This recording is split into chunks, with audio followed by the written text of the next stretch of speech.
Hi everyone, this is Lori McIntosh with Coldwell Banker, and I'm in our back office, and you can see that the scenery is quite lovely, and Thank you. I brought in this mortgage lender named Mike Swaleh, and he's with Fairway, and he just told me he has a website that is www.fairway- Just fairwayswaleh.com. fairwayswaleh.com. Mm-hmm. So that's how you reach him. But Mike, thanks for joining me today. Thank you so much for the invitation. You're welcome. And Mike wrote that he's over there and I'm over here. Just didn't want anybody confused. Yeah, and I did erase the password, so I want to let the branch manager here know that.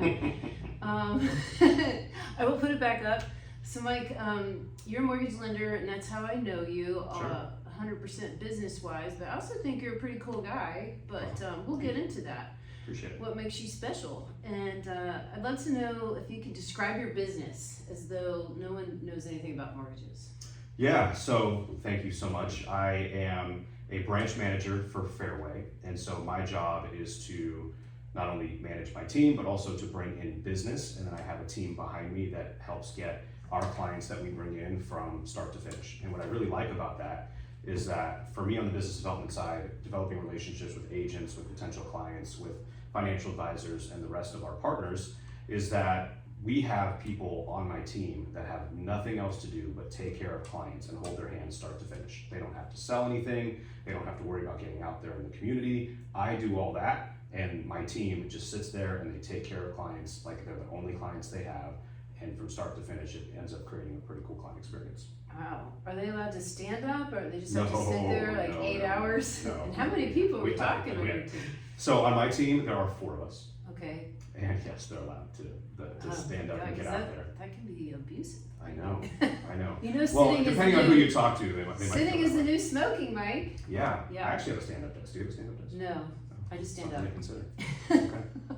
Yes, thank you. See, us lenders are tied to our computers a little bit more than real estate agents, so the stand-up desk is important for us. Yes.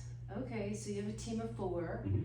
and you get to go out and explore and meet all the wonderful real estate agents. They don't. I'm the lucky one, yeah. They Okay. can, it's just that they don't have to. I Okay. think that's the benefit to them. Okay, that's good to know. Mhm. So tell me what makes Fairway unique compared to all the other lenders out there. Yeah, these days I think all lenders are fighting to figure out how they're unique, because I think if you had looked at most of them a few years ago, there are really 3 different types of lenders. You have your brokers, your banks, and your retail direct lenders like we are. And I would say the strength of most retail lenders is that we are direct to agency, and we fund our own loans, and we have a plethora of different products and programs that we can tie into and tap into. Fairway is really built off of speed from the top down. I would argue in this market, all lenders are pretty fast because most of them don't have enough going on, and so they can afford to be fast. But Fairway's always been fast, and we've always built our business off of speed, consistent execution. And right now, what we're doing for our clients is making sure we get all of them fully underwritten up front, and we have a cash guarantee program that we're tying with our approvals to make our buyers more competitive and put them in a better negotiating position in the current market, which is sort of somewhere in this area, somewhere between a buyer's and a seller's market, depending on the day. Okay, you're a fast talker, Mike. Well, you said only have 15 minutes, so. No, I was just kidding. Just in case, that's because I know you're a talker. Yeah. Speaking of that, where are you from? I am from everywhere. Where do you want me to be from? Originally, let's start. I feel like it's a fast talking state, like Yeah. up north, maybe. Well, I'm from California, so Okay. my dad, let me go with the whole background. So my dad is the son of a Indian father and a Persian mother, but he was born in Burma, which is now called Myanmar, but he grew up in Pakistan. That's interesting, isn't it? It's a lot, and my mom's Italian. Actually, she's half Italian, half Hungarian, but we just found out that the Hungarian is actually Polish, and they moved from Poland. But Wow. That's a 23andMe for another day. Okay. So they met in Houston, Texas. So my dad moved to this country when he was 27. They met in Houston at a Grandy's. If anybody's ever been to Texas, it's a kind of a fast food breakfast chain from the South. And not long after, I came around. I'm the oldest now with 9. What? And, Just yeah, 9 what? 9 siblings, just yours, mine, ours, brothers, sisters. And you're not Catholic? No, not anymore. I'm Reformed. I'm kidding. So Okay. I was born in Houston, but I grew up in the Bay Area of California. And so South City, San Bruno, Like all of Daly us. City, like all of us, yeah. Don't deny it. But I moved to Roseville, California for high school, actually for late junior high and then high school. Moved back to the South Bay area for college. And then after college, I moved away, and I've been gone from California for 20 years. Where was And I that? just moved back. Went back to Texas for a couple years, but I spent the last 15 years in Missouri, St. Louis, Missouri. Okay, the Midwest. Midwest. All right, and here you are back. Why did you come back? You know, the taxes are high here. I will tell you that every single person I meet asks that question. And I find that interesting, California. I think we got to figure that out, right? So I moved back for strictly family reasons. So my entire family, and we're talking a big family, as I mentioned, they are all still here, and we had a baby. My wife had a baby, and we now have a 3-year-old toddler. Congratulations. Thank you. And that was the pull. We had to get that kid back around his 15 cousins and his 16 aunts and uncles and various grandparents and all of that. We felt like we were being kind of selfish keeping him away from the family, even though it was easier to stay in St. Louis where my business is, right? And so now here we are in California, and I have to rebuild a business from scratch. But I feel like we're doing it for the right reasons, so here we are. Okay, that's a good story. Well, thank you. Let's expand. Okay. So you're based in Roseville, is that right? My office is in Lincoln. Lincoln, I okay. spent 7 years living in Roseville, but now I'll be honest for everybody listening, going to high school in Roseville, Wood Creek High School, never envisioned back then that I would end up living in Lincoln 20 years later, but it's pretty awesome. Nice. And then I see you at our Placer County Realtors Association has marketing meetings every every Thursday at 8:30 off of Dry Creek Road, and I live 5 minutes away, so I feel obligated to go. And then for some reason I see this guy there frequently. So what brings you to come to Auburn? Are you looking for clients over here? So besides Lincoln? I find myself in Auburn at least once a week for the Placer County Association of Realtor meetings there, which I think is an awesome meeting because it helps me learn more about the community. I have to admit, I love Auburn. We considered living here, but the reason we chose Lincoln instead is that where we dropped ourselves in Lincoln, we were surrounded by 5 other Swaleh households. So we're like a mile and a half radius, walking distance. If not, we probably would have ended up in Auburn. We love the mountains, the rivers, the trees. We are outdoor people. My uncle is the GM of the Auburn Ale House, and so we eat there as often as we can. And I'll be doing an interview with him soon. Teaser. Spoiler alert, right? Yeah, and they're fantastic owners, and they've been great to him, and the food is great, and the whiskey is great, and they do a good beer. Yeah, it's my wife and I we just love Not good this for me. community. I know. Well, my beer baby. We chose our angles for this interview. Yes. Okay, so you're an outdoors guy. You love coming to visit. Do you have is Auburn Ale House your favorite restaurant? I mean, you can lie right now. Maybe not. I don't know. Up to you. So here's the thing, right? When you come here once a week or so, and you're not always here during meal times, you kind of stick to what you know. So I would say Auburn Ale House and occasionally Old Town Pizza. Mm-hmm. Those are the places you're going to find me. And then, of course, coffee, Poor Choice downtown. We haven't branched out too much beyond that yet because there's just, menu is so good at Auburn Ale House. Right, it's your comfort zone too. There's so many other different things to order. You can just go there. Do you get a discount being a family member? I don't know. I shouldn't ask that. Maybe. I don't want anyone to get in trouble. Yeah. Okay, so and then outdoors wise, what do you like to do?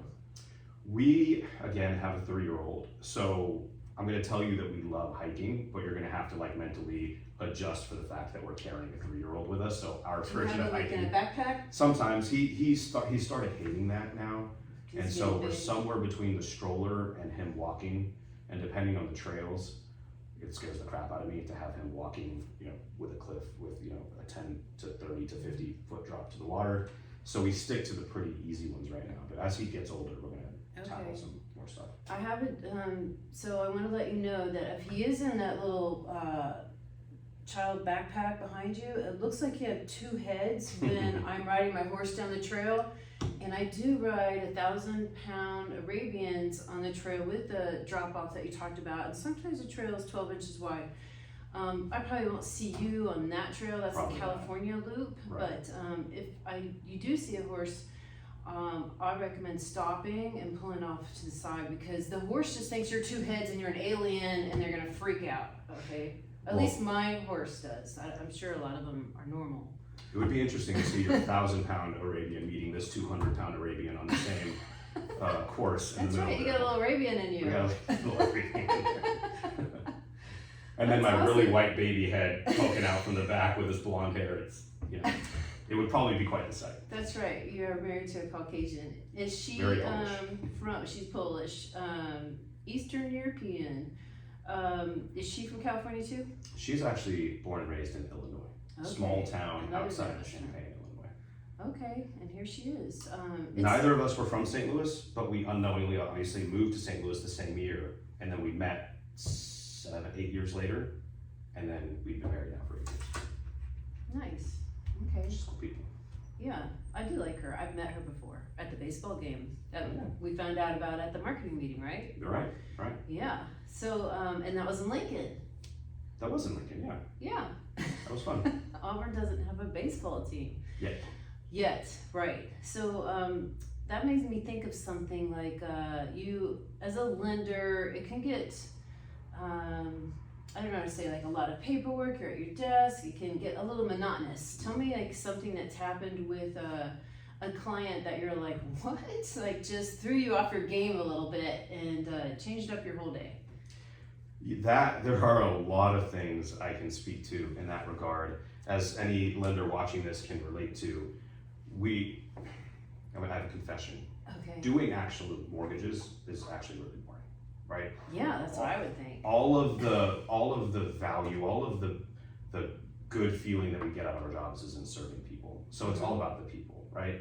And we find ourselves, and again, any good loan officer will tell you this, we find ourselves really spending more time being therapists than number crunchers. Right. Especially in I such thought a it was the realtors that Well, were we need, therapists. that's why we need to partner together on these things, because it really takes, both perspectives, especially now. And I feel like you can look at any market and say, especially now, and I've definitely found myself doing that over the last 17 years that I've been in the business. But right now it's such a confusing market. People don't know, is it a good time to buy? Is it a good time to sell? And if you're asking, is it a good time to buy and it's a good time to sell, you're probably in a pretty somewhat balanced market, right? If it's not obvious one way or the other. I would argue that it's always a good time to buy and it's sometimes a good time to sell, but that's a conversation for another day. Real estate prices only go one way over time. So when you look back in history, it was always a good time to buy if you're in it for the long term. I saw that graph that you posted on Facebook. Since 1941, values have gone significantly up. You actually look at my social media. I do, I know. Thank you. I mean, I'm at the stoplight, but so I don't catch all of it, but Fair enough. everything, I mean, except for 2008, right? Was there one other year or is that it? So far, it's only 2008. We lost our house and it was bad. I'm still in recovery. Yeah. Actually, that is a prevailing emotion in this market because there are things that have happened that have given people 2008 vibes, and that scares the crap out of people. It does. And I'm for still good gonna reason. remodel my house because I'm like, well, that's what I did before. Remodeled the whole house with my entire salary and then poof, gone. Were you in real estate at the time? No, I was a pharmaceutical rep. I was into drugs, which is very similar. Yeah. Pharmaceutical drugs. On the other side of it, anyway. Yes. So- I called on doctors. In offices. Make sure I clarify that. Fair enough. You have a good compliance department here. Yes. Here. The FBI watched me every day Fair because I had drugs in my trunk. Fair enough. No, I'm just kidding. I don't think they did. You're not kidding about the drugs in the trunk. You're kidding No, about the right. I Fair did have drugs in my trunk. Fair enough. So there is the graphic that you're talking about.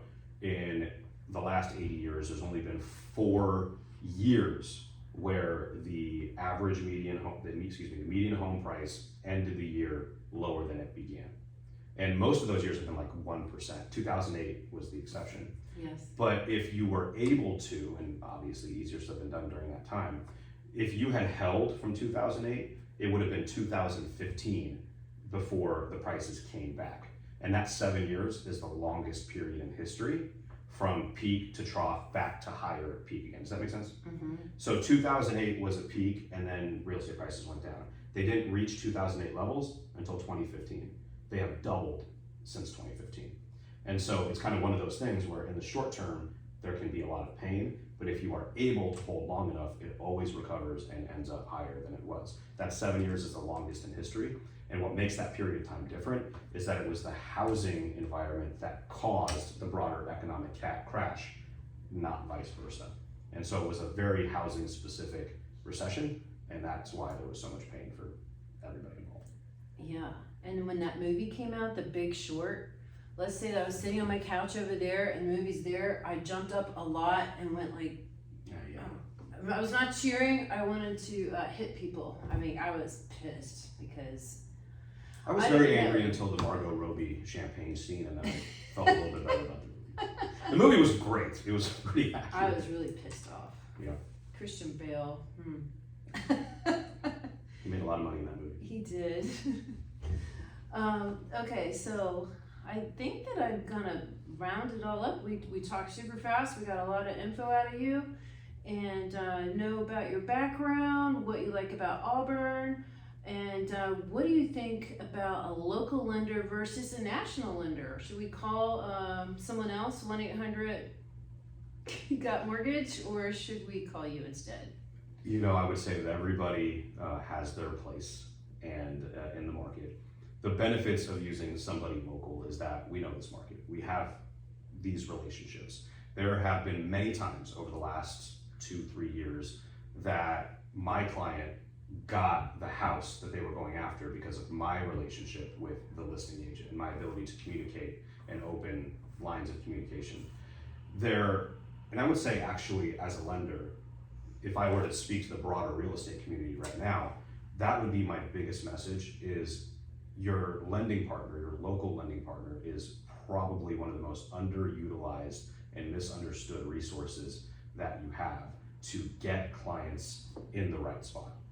We have not only programs, we have expertise, we have relationships, we have ideas, we have strategies, we have tactics, and we have products that can help people in ways that I don't think people intuit. Right. And so having those open lines of communication and actually asking your lending partner, what are all the things you can help me with, I think is a very valuable conversation. Yeah, and do you know a lot about rural properties? Septic, well, irrigation, land, Yeah. what it all involves? I would say I'm not the foremost expert in the world on that, but we certainly do enough of them. Right. Absolutely. And you can do a USDA loan. Oh yeah. Yeah, and so a lot of my business is still coming from Missouri as I grow California. And so I actually learned more about septic and rural properties in Missouri, which is a very rural state. And so a lot of that translates here. What I've learned here to add to that knowledge is stuff like fire insurance. Right? Fire insurance, and how that can kind of influence a rural deal in this part of the world compared to Missouri, which just doesn't have those same problems. So every area is unique, which is why it does help to talk and have local resources that are in the market that you're talking about. Right, and then as a lender, the California Fair Plan is pretty huge here in the rural areas. I like to have my clients have some sort of quote before we even put in an offer so they can share that information with their lender and then plan ahead versus go into escrow and then look at insurance and then tell the lender and many times have to bail because they can't afford the mortgage payment anymore because of the homeowners and California Fair Plan added on, which is pretty sad, but I really feel like all realtors need to do that and many don't, and it's upsetting. I like that, and here's why. That to me shows your humility in a roundabout way. Hear me out. So I've been doing this 17 years. How long have you been in real estate? 2 years. 2 years, okay. So in the years that we've been doing this, when I was new to lending, I used to take that same approach because I didn't know a lot about insurance, and I was at least wise enough to know that I didn't know things, right? And so I used to get quotes on all these properties, especially because I've been lending in multiple states for most of my life. So I wanted to know how it varies by region. And California was always one of the cheapest, and I think now we know why, right? But I stopped doing that because after you get years of experience, you just become accustomed to, you know what it is, right? Well, I've had to pretend to be new again because everything has changed. And if you're not willing to still ask the questions like you're new, and because things have changed around you, then I think that's where you get into trouble. So you need to work with professionals that are humble enough to know what they don't know and go seeking that information instead of pretending to know. Oh yeah, you can't pretend in this business, but it's brutal. Thank you. Even for if you sharing talk that. fast. Right, well, I went to school in New York, so I can keep up, and Texas, so I can slow down. Whatever you want, I can do it. That's why we get along, buddy. That's right. Same. Anything else you want to add before we wrap up? I really want to emphasize that point, that lenders in general, not just me, are very, very underutilized in terms of what we can do for people who want to buy or sell real estate. The plug for myself is that I'm also a real estate investor, and we didn't talk about that yet, but that's a big part of what I do, and it's a big part of what keeps me in tune to the real estate market. And when I talk about using programs and leveraging 2-1 buy downs or seller credits or whatever product we might be focusing on at the time, I'm coming from not just a place of in theory, I'm coming from, hey, I've done this too. And I think that is another plug for using people that are involved in the market that you are analyzing. And so if we're talking real estate, that would be what I want to finish with. Yeah, thanks. Fair? Totally fair. Anything else you want to know? Well, I just want to say thanks for your time, and I really like that you come to Auburn and you're really putting yourself out there. A huge bonus about you, Mike, is that he called me first before he sent me a newsletter. Instead of just getting my card and shooting it over without asking my permission, or a lot of people have done that before, and it gets annoying because I still have 4,000 emails that I haven't opened. Oh man, that would drive me crazy. It's brutal, and that's because I went on a trip and I just haven't been able to catch up, but I really appreciated the phone call and asking me. And then you're such a nice guy, I couldn't say no, but I just delete them. No, I'm just kidding. That's fine. That's fair. I totally proved to you that I read them, right? With Actually, that graph yeah. from 1941, and I stole it too. I did a Good, that's what it's screenshot, for. and I haven't shared it yet, but I will. And tell us how to get a hold of you, your website again, and social media. Social media, you can follow me on Instagram at Fairway Swaleh. Swaleh is Swaleh. Fairway is like the golf fairway that I never hit. Fairway. Sorry. I know, right? It's bad. It's bad. I don't even know how to hit from the fairway. But anyway, I know how to do mortgages at Fairway. Fairway Swaleh, and then that's also the website, www.fairwayswaleh.com. And you are really good with social media. Thank you. Thank you. I'm all about building community. Like we were talking before we went on air here about sports, and I never played golf or tennis or individual sports in high school. I was always the team sports guy. And for me, I like playing as part of a team. I think business is more fun when we do it together. I think challenges are easier to tackle when we do it together. I'm just a community team guy. I think I'm an extrovert. I don't know. Am I an extrovert? Yeah. Maybe in booking. I think so. And so we're going to end the interview. And again, I'm Lori with Coldwell Banker. If you guys know anyone that wants to buy or sell or invest, give me a call, and I can call Mike and ask for help. Let's do it. Come on. And right here in Auburn and the surrounding areas. So you guys have a great day. Cut.